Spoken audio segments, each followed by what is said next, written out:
Thank you, Mr. Speaker. You know, I hear the debate, and we've been building up to this bill. I've had a lot of emotions about it. Sadness for what we're doing to our state and our fellow citizens. Anger when I hear some of the words of members of this body and the press leading up to today.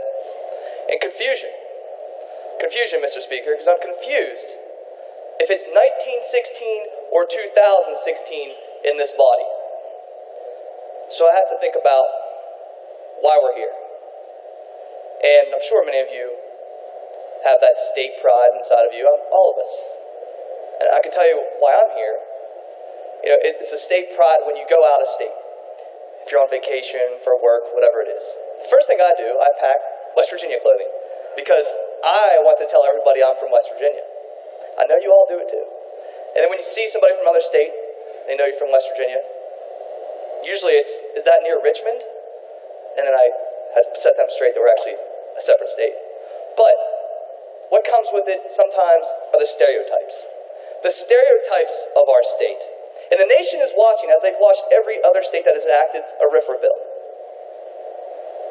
And it's with a negative eye. And it's with a negative stereotype. Because I'm down here to try to get rid of the stereotypes. We should be here as a body breaking down the barriers to our state, breaking down these stereotypes that we're backwards, that we're backwoods, and now add bigots to the list. I don't want to be here for that.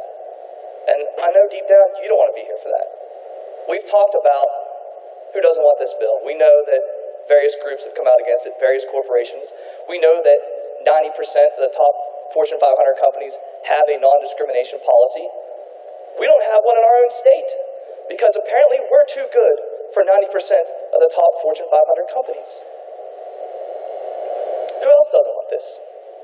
West Virginia University. Now, just last week, we sat here and paraded around a study from West Virginia University to defend right to work.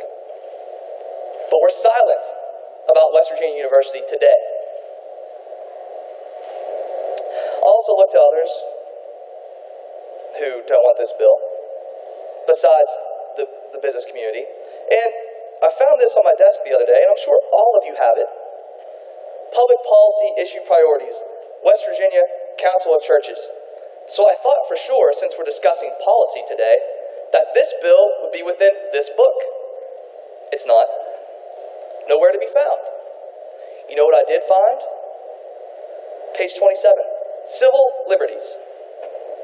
People of whatever sexual orientation must be accepted with respect, compassion, and sensitivity.